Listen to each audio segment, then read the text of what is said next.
I'm B. Hi, I'm Lily. And this is the Off Topic Always podcast. And today we're talking about performativeness. Now, this is an interesting one, guys, because I don't know if you've noticed, but we're on a podcast. Oh my gosh, that's a shock. Possibly the most performative thing you can do, but we move past that, you know. It's the irony. Don't hate the...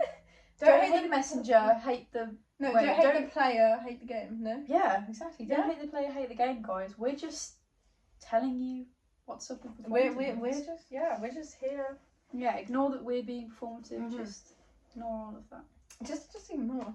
Let's move past that. Let's move past the irony of us being on the podcast and talk about male versus... Well, no, it's not versus. It's not versus, it's just like seeing the difference in male and different, because I male feel like there are some similarities. There are definitely some similarities, but there's quite a few differences in how like society reacts to them, kind of. That's true. So yeah, should we start with male? Actually, you know what? That's a really good point. Yeah, because we've got a piece of paper here with like as normal examples of male versus female performativeness on a foundational level. I feel like with male performativeness, especially over the past year when it was a trend on TikTok, it's seen as a very positive thing. Oh yeah. Which it can be a positive thing, but like, you know, it's seen as like haha funny, he's performative. But with female performativeness, it's very like it's hated on. Which is interesting. Yeah, it's an interesting like different perspectives, I think. I didn't even think of that. Yeah. I don't know why. I think we should talk about the trend of male performativeness. Yes. Because if anybody has been like online, literally anyone that's been online. If anybody has been online within the past year or so, there was this big trend of men becoming performative. Matches, tote bags, wired headphones. Yeah, no, that was a really big the whole thing. deal. And I've seen on TikTok male performative contests where they walk around in like dressed performatively. Oh my gosh, yeah.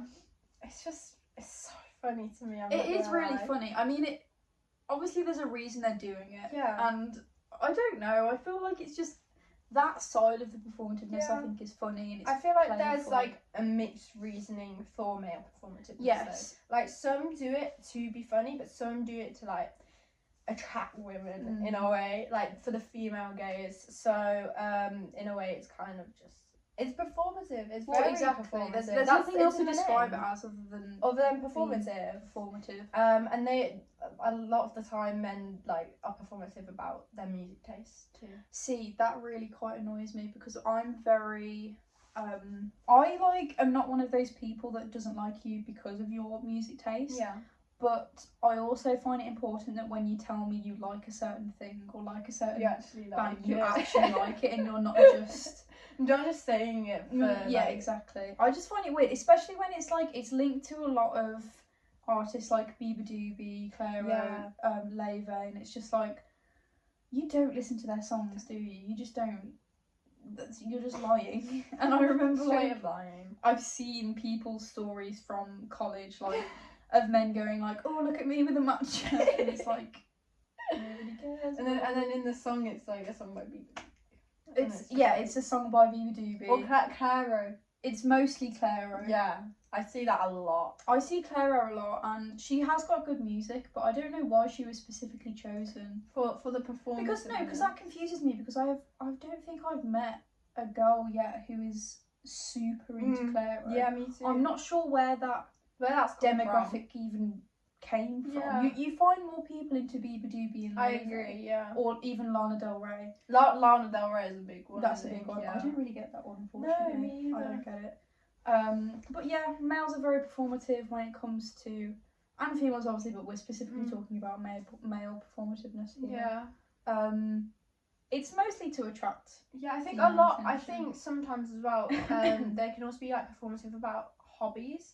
Like, you know, like playing instruments and playing sports, like, because, like, they want women to like them, and I feel like they're, like, conventionally attractive things to do. Yeah. Do you know what I mean? Yeah, I know exactly what you mean. Hobbies, like, I don't know, man, I don't really care about a person's hobbies. I don't really care, I just think it's something that they do. Yeah, I think, you know how some women's types is, like, guitarists, or somebody who's in a band. To be honest, I think anyone that plays instruments is really attractive. Well, yeah, but like I don't understand that demographic. I don't know if it's just because I play instruments myself, but when I see people playing instruments, I'm like, I don't find it attractive. I find it like impressive. It is also really but impressive. I also think that like when girls say they like men in bands, they're talking about a very small percentage of people. Oh, you know, like when people say that they like nerds. No, you don't like nerds. You don't. You like geeks. When you say I like nerds and then you put a picture of a man with glasses who is conventionally attractive, who's into like Marvel, that's not a nerd. First of all, that's a geek. Second of all, he's just attractive. You're just into attractive men. Attractive men with glasses. Attractive men with glasses who potentially must be smart. But like that's what I'm saying. Like the difference between a nerd versus a geek. A geek is somebody who like. Sorry, I've still got this cough from when I was I know, ill, me like, too. A nerd is like maths, physics, science, or not even. Oh well, it's mostly STEM subjects, but a nerd can be in anything, but they're really intelligent, really into the subject they do. Whereas a geek is like shows, films, comics. That's what a geek is. Most people are not into nerds; they're into geeks, and it's just attractive men with glasses. Like, why don't you ever show men? Not even attractiveness, like men without glasses. Like, why do you automatically assume that? It's just with glasses. Like, people assume that nerds only have glasses. That's really strange to me. So funny. I think it came from America, didn't it? Like Disney Channel. Have you seen? Speaking of glasses and going back to performativeness, you know, like people who get like fake glasses. They don't even need glasses. They just get the frame. Now you brought up something that annoys me because I wear glasses. That reminds me, I'm not even wearing my glasses. I'm not wearing mine either. I should be wearing my glasses. I wear glasses, and I have always found it really annoying when people performatively wear glasses, because why are you wearing them? No, because I always forget to wear mine, but that's not because I hate them. I just don't really like them. Well, not like, that I don't like them. I forget to wear them. No, I don't particularly like glasses. I don't like wearing glasses. Like would want to wear them. Well, no, I don't understand either, because it's like it's not a chore to wear glasses, but it is sort of a burden to wear glasses, and it's annoying to remember, annoying to And they hurt sometimes. And they do hurt sometimes. And like, it's just like the behind your ears or. Why would you fake? Why would you not being able to see? I don't understand. I don't understand it either, and it's like it annoys me especially when I see people with fake glasses, but they don't even have like a plastic lens. It's just the fucking frames. What is the point? At least have a lens in there so it looks like. So it at least looks like something. It's something, yeah. I really don't understand that. And often it's like they always buy the really big chunky square ones, like massive ones, and like. Now I'm being performative about glasses, but like when you go and choose glasses, you don't just choose the really big, pretty ones. Like you spend quite a lot of time finding the right shape, the right and it's got to be the right size. colour as well. Exactly, right colour. Like it's not just these are big and square. Let me put these on. Like I don't understand that. I mean, and that goes for both genders. I agree. I've seen both genders wear fake glasses, which is so. I feel like that's a good segue into female performativeness. Yeah, I just said this because obviously B brought up a really good point about the differences in reaction from society. But pick-me's, for me, I had quite a few girls in my primary who were very pick-me, and quite a few girls in secondary who were pick-me as well.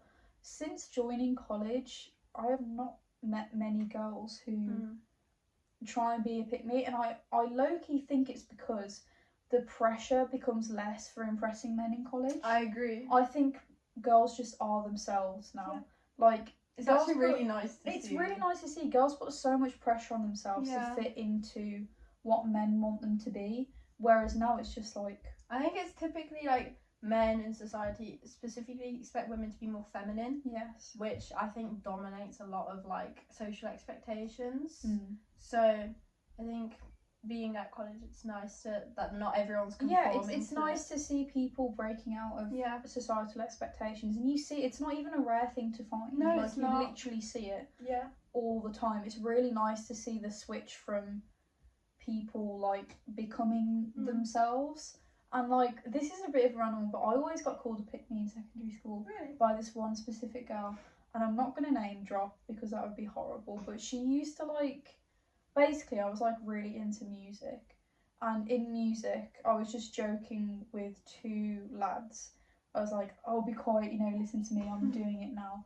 And I heard a whispering later on about how, oh, she's just shouting or telling them off to get their attention. And I'm like, the last thing I want is their attention. I was just trying to joke with them. But this is the same girl who, like, oh, she might see this. This is the same girl who had a different sneeze in year 7 and 8. And then when she got into year 9, she had this really high, like, cute sneeze.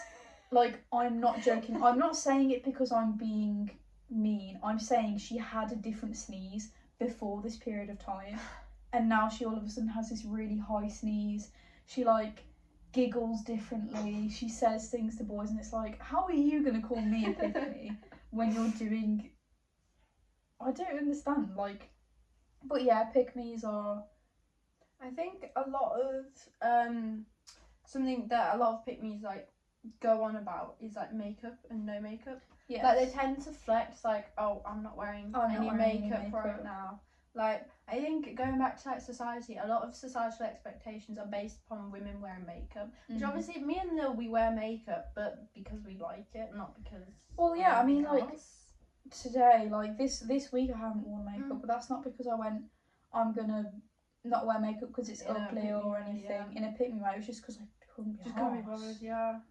Like, makeup should be a personal choice. If you want to wear makeup, you can wear makeup. If you don't want to wear makeup, don't wear makeup. No one should make anyone feel bad about wearing makeup or not wearing makeup. It's definitely like a personal thing. I've definitely met women who... I've met both genders, but a lot of judging goes on within women. Yeah, in terms of makeup. Like, women are so judgy sometimes. Women can be really judgy, especially when...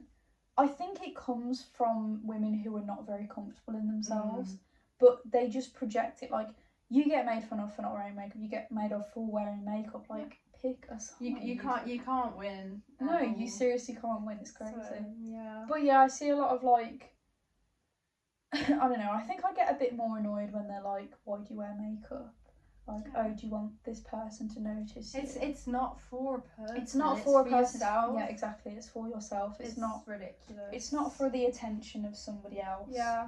It's... I mean, the argument of, like, you just want attention of men is corrupted in itself, because stupid. What, like, lesbians wear makeup, don't they? That's so true. They're not looking for the attention of a man. They're looking for the opposite. So what's such the a pointless argument? It is really quite silly, actually. Makeup in summary is... I know it came from, like, yeah, it did come from a place. I don't think it's like that anymore. Well, no, that's the thing you can say about most things, though, isn't it? Like, makeup did stem. You can't deny that makeup didn't stem from making up yourself for men. Like sexist kind of connotations. But now we live in a society where everybody can wear makeup if they want. Like, 100%. It's not a thing to gather the attention of men. And even if you want it to look more attractive, what's the problem with doing that? There's no problem with it. There's no problem with it. Just mind your own business at the end of the day. At the end of the day, it's not your business, is it? But yeah, you know what bothers me sometimes though? Like when, because like when girls aren't girls. It actually quite bothers me. I'm not gonna lie. I don't understand that. There's this girl at our college that I've heard from other people that she says all the time quite proudly that she's not feminist, and she thinks that women belong in the kitchen. No. See, this is why it annoys me, right? I'll move on to girls not being girls, right? This whole feminism thing, if you're a woman watching this, it is impossible for you not to be feminist. It's logically impossible. Literally, why would you not want to be equal to men? Not even that, but like the things that you're doing. You're watching me with your own phone. You can have a job. You can get an education. You're going to school. Like everybody watching this goes to our school. You go to our school. You wear your own clothes. You have a phone. Well, yeah, like just like you said, you have a phone. Literally anything. Literally everything. What you're doing currently is like the only reason you have those things is because of feminism and this girl who keeps on saying these things about women.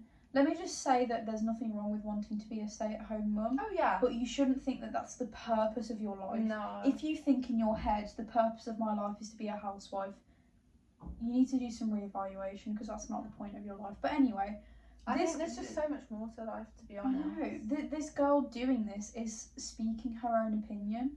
You wouldn't be able to do that. You wouldn't be able to share an opinion if it wasn't for feminism. You wouldn't be able to share an opinion. We wouldn't be on here telling you this right now if it wasn't for feminism. You saying that just contradicts itself. And it like erases all of the hard work that women did. Yeah, you're just trying to ignore the suffering that those people went through. They suffered in order to be able to get us what we and the thing is, like, with feminism, definitely people get it wrong, and people are just uneducated. It's not women wanting to become more. It's literally equality. It's about equality. It's equality. Like, the whole point of feminism is that you get that choice. Yeah. You can choose to stay home with your children, but you can also choose to get a job. And you wouldn't have that choice if it wasn't for feminism. Exactly. Anyway, girls not being girls. Girls this annoys me. This really annoys me. Because the thing is, like, I'm one of those people who, like, would do anything for any of my friends, but also if even there was like a random girl and she was like upset or anything, I'd help her too. I'd help anyone. I just feel like we have a natural responsibility to just want to be a girl's girl. And I think why would you not try to help girls? Because obviously we still live in a not very women pro society. Oh, 100%. And that would lead us on to our next point in a minute. Okay.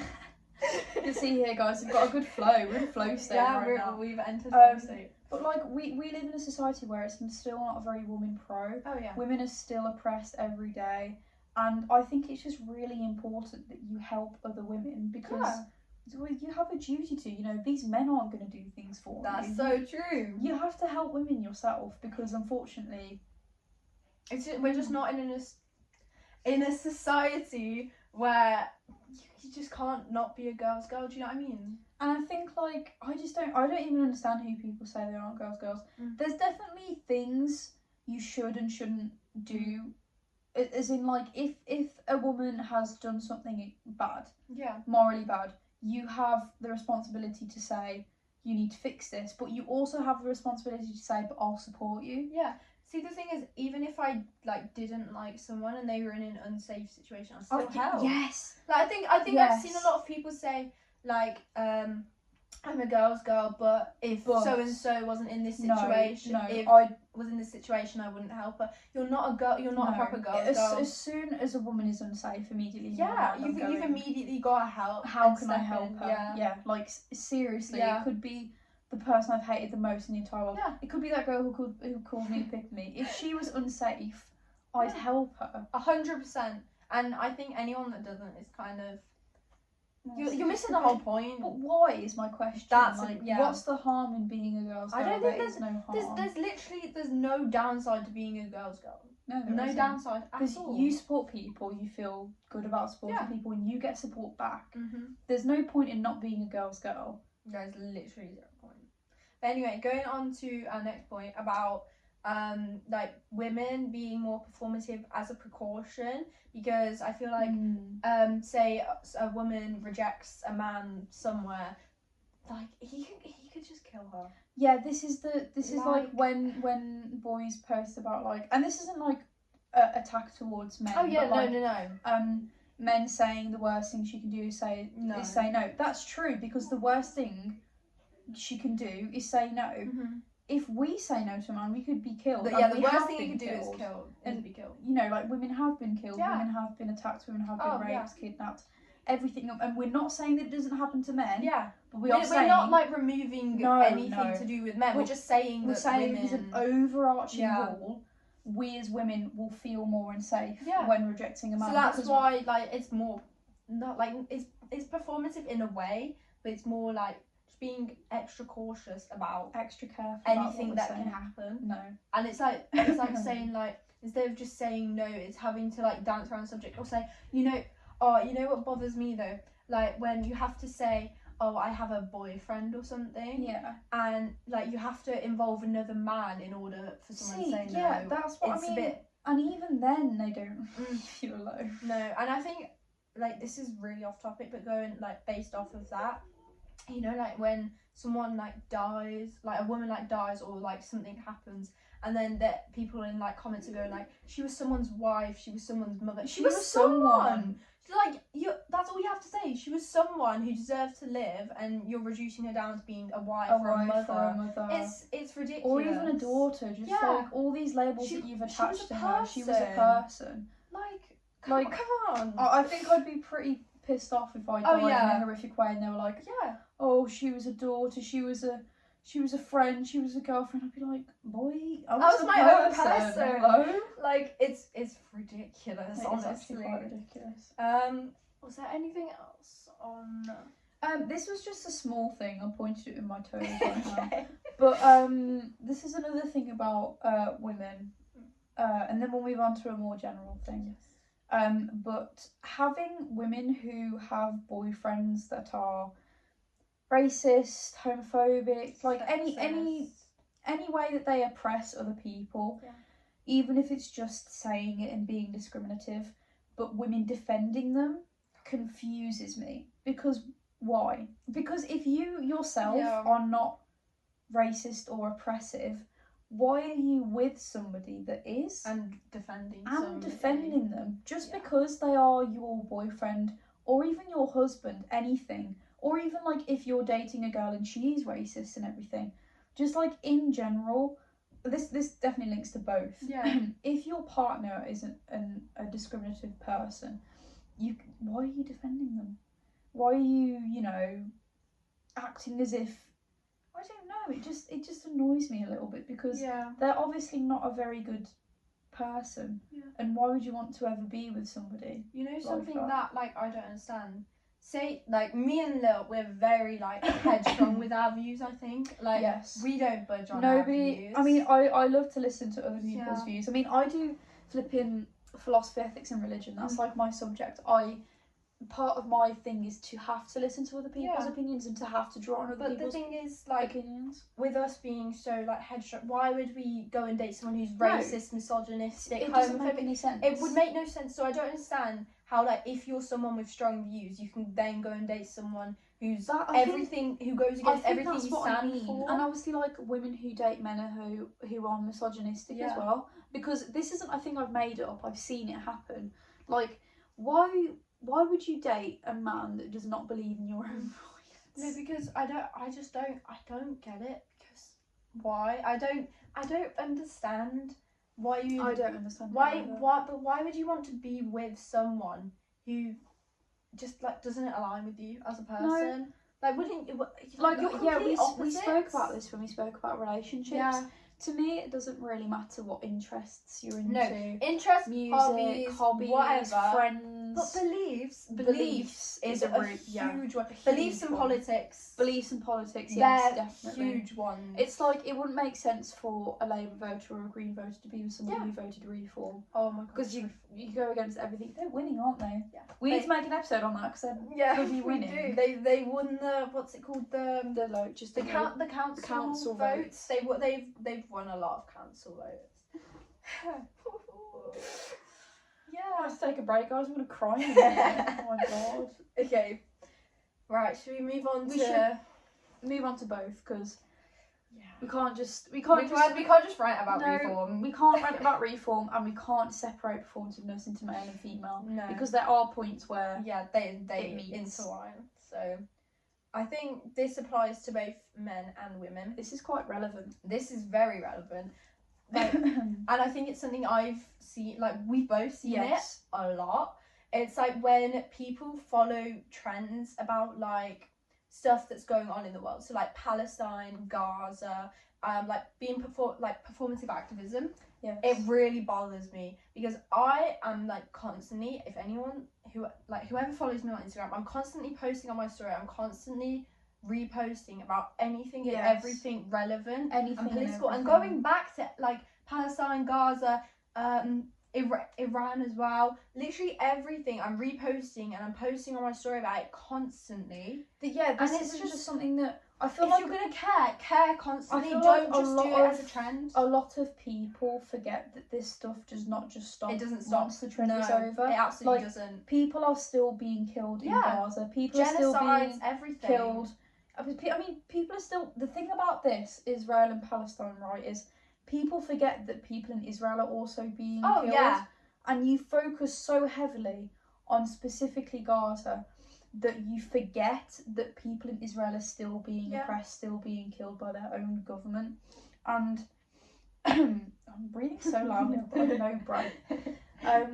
Yeah, I mean, I've seen it myself. People I know...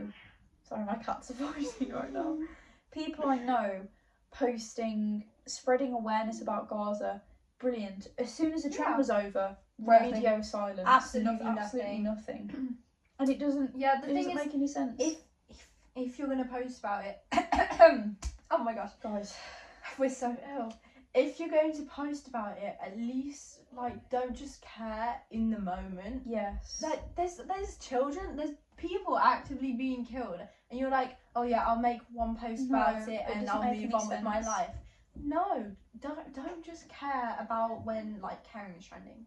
Just and if there's something you can do as well, like if you found a charity, obviously like if you don't have any money, you're not you're not you're not inclined to donate to charity.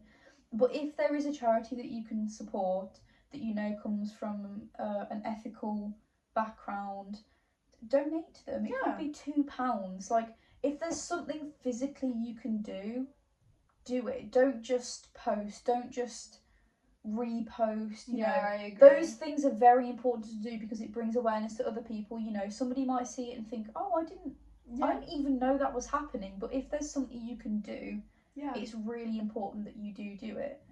But yeah, performative activism it's a huge crazy thing. I always see it constantly. I see it constantly as well, and it's not even like it's genuinely not a rare thing. I've seen it. It's actually quite sad how common it is. Yeah, I mean, sometimes I think people do it without realising. Yeah, like, I'm trying to think of an example. I think Palestine, Gaza are the main, like... I think it's just because obviously that's become a really prevalent thing in the news within the past 2 or 3 years. But yeah, I mean, there's loads of things like that. Yeah. It's like when people, back to the feminist thing, when people forget about... No, actually, I should bring in racism. People forget how, first of all, how not long ago things happened. Like, the first black woman to attend a white school is still alive now, and she is not old. She is around 50, 60 years old. She's not old. Do you understand? Like, do you know? And all these photos that they show that are in black and white, they were only 30, 40 years ago. These things are not things of the past, and they're still happening today. They're still going on today. People forget that we live in a society which still benefits straight white males. Oh yeah, 100%. We are nowhere near equality, and it's important that we continue to try and fight for equality. But I think that's why performativeness as like a whole is so ridiculous to me. It is. Because there's so much going on in the world, racism, sexism, like people being homophobic still, and it's just, I think being performative in that way is ridiculous. I think it also, like, people struggle with, like, so, like, men that I've spoken to, I'll tell them that, because what happened recently with the women in space? It was the first all-female crew. Men I've spoken to were like, I can't believe, like, you know, when you listen to them on the news, they're saying, like, you know, we're going to be great, they're going to be great, nothing's going to go wrong. Men I've spoken to, this was specifically somebody, but I'm not going to name drop them, was like, oh, you know, I can't believe they still have to prove themselves. I was like, well, what do you mean? And he's like, oh, you know, we live in such a modern society now, I can't believe they're still having to say all these things. And, like, when I tell them that when I was little, I still had boys telling me that girls were less superior to boys. Oh my gosh, that happened all the time. Less smart than boys. Less this, I less feel that. like we've said this exactly. We literally have. But it needs to be repeated because it's so important to recognise it. We are still not equal with men. We're not. And it's happened within our lives. We've had boys tell us that we're not equal to 100%. them. This is not something of the past, guys. No, it's happening right now. It's happening currently right now. I think before you do anything about it. You need to recognise that it's still happening. Yes. You need to. You can't be ignorant. Whether you're like a woman or a straight white man or literally anyone, anybody. you need to understand no one's anywhere near equal yet. Yes. Whether like racism and sexism are still so prevalent. Like those specifically are still so prevalent. Still, like yes. speaking of like us doing our podcast, there's men out there doing podcasts that are like spreading sexism basically. It's ridiculous. Andrew Tate. Oh my god. Andrew Tate is still. I mean, do you remember how big Andrew Tate was? I remember the demographic of men or boys, I should call them. They're not men, they're boys in secondary that followed him and followed his ideals. And I was just like, guys, what? You know what it is though? Doing? I think we've talked about this before. It's propaganda. Yes, propaganda. It's propaganda. To be honest, performative is low key propaganda. It is propaganda. Performativeness is propaganda. Yeah. Wow, I've just made that connection now. Yeah. So, I think we've covered everything. Yeah, we have really covered everything. This one was just a bit I feel like we've talked quite fast today. I feel like this one's not going to be as long. It's okay though. Yeah. This is a nice short. Sorry about Sorry guys, we got cut off there. But that is actually the end That's of it really. All we wanted to say was that it was a short one for you. It was a short one. We hope you enjoyed it. Follow our Instagram, subscribe to our YouTube, follow our Instagram, comment as well. We need more comments. We want more comments, and we do have an email, but we need more interaction on our socials. Yes, we do. Once we get more like followers and interaction on our socials, we want to introduce like interactive episodes where we like answer questions in our email. I would also like to have guests. Yes, we want to introduce more guest stars too. Like I've got so many of my friends who have wanted to come on. Yeah, we need guests, and we should do. Oh my god, sorry, because I watched the Arthur and Batch podcast on YouTube. They invite people, but they ask them like, "What do you want to speak about?" Yeah. Like instead of us deciding, we could have a specialist thing that they want. We could do that like every other Friday or something. Yeah, we need guests. Like, if you want to come on, tell us. Please. Yes, we need more followers first, and we need more interactions in order to be able to do this stuff. So please subscribe, follow, everything, please. We hope you enjoyed. But yeah, so this was the Off Topic Always podcast. Hope you enjoyed. Yeah, bye.